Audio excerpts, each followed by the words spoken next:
Hi hello வணக்கம் friends. இன்றைக்கி வந்து பார்த்திங்கன்னா ஒரு அத்திக்காய், அது ஒரு நல்ல காய். அது வயிற்றில் புண்ணு இருக்கவங்க, அல்சர், சுகர் இருக்கவங்க, இவங்களுக்குலாம் ரொம்ப நல்லது. அத்திக்காய் அது வந்து கொத்து கொத்தாக இருக்கும். அது நம்ம அதில் இருக்கிற சின்ன காம்பை உடச்சிட்டு இந்த மாதிரி கல் வச்சு கொஞ்சம் நல்லா நசுக்கணும். நல்லா நசுக்கும் போது அதில் இருக்கிற விரை தனியாக வரும்.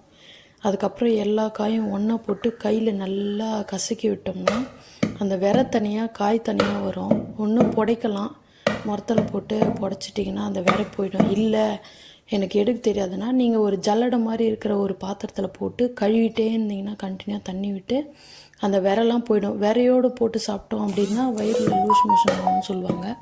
ஸோ அந்த விரையை எடுத்துட்டு நம்ம காய் மட்டும் வச்சு முதல்ல அதை தண்ணி விட்டு ஒரு 2 விசில் உப்பு போட்டு வேக வச்சுக்கணும். வேக வச்சுட்டு நான் இன்றைக்கி வேர்க்கடலை போட்டு தான் பண்ண போகிறேன். இல்லை வெங்காயம் தக்காளி வேணுன்றவங்க வெங்காயம் தக்காளி போட்டு பொரியல் பண்ணிக்கலாம். வேர்க்கடலை வறுத்து அதை வந்து கொஞ்சம் லைட்டாக கொரகொரப்பாக அரைச்சிக்கலாம். இப்போ பாருங்கள், நல்லா வேக வச்சணும். 2 விசில் விட்டால் போதும்.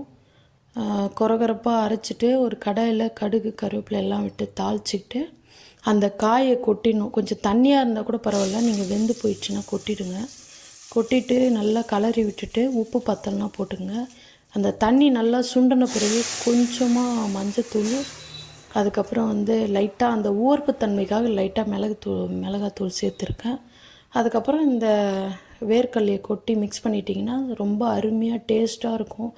ஊர்ப்புத்தன்மையே தெரியாது. சுகர் பேஷண்ட்டு, அதுவும் இல்லாமல் இந்த வயிறில் அதிகமாக அல்சர் இருக்கவங்க, அவங்களாம் இதை ரெகுலராக எடுத்துக்கிட்டிங்கன்னா உடம்புக்கு ரொம்ப நல்லது. நீங்களும் இந்த ரெசிபியை மறக்காமல் செஞ்சு பாருங்கள். நாங்கள் செஞ்சு சாப்பிட்டோம், எங்களுக்கு இந்த டேஸ்ட் பிடிச்சிருந்தது. செய்ய செய்ய உங்களுக்கே பிடிக்கும். லைட்டாக மிளகுத்தூள் போட்டால் போதும், ஊர்ப்புத்தன்மை தெரியாமல் இருக்கிறதுக்காக தான். ஸோ ட்ரை பண்ணுங்கள். ட்ரை பண்ணிவிட்டு எப்படி இருக்குதுன்னு சொல்லுங்கள். எங்களுடைய ரெசிபியை பார்க்குறவங்க எல்லோரும் கொஞ்சம் மறக்காமல் லைக் பண்ணி விடுங்க. எனக்கு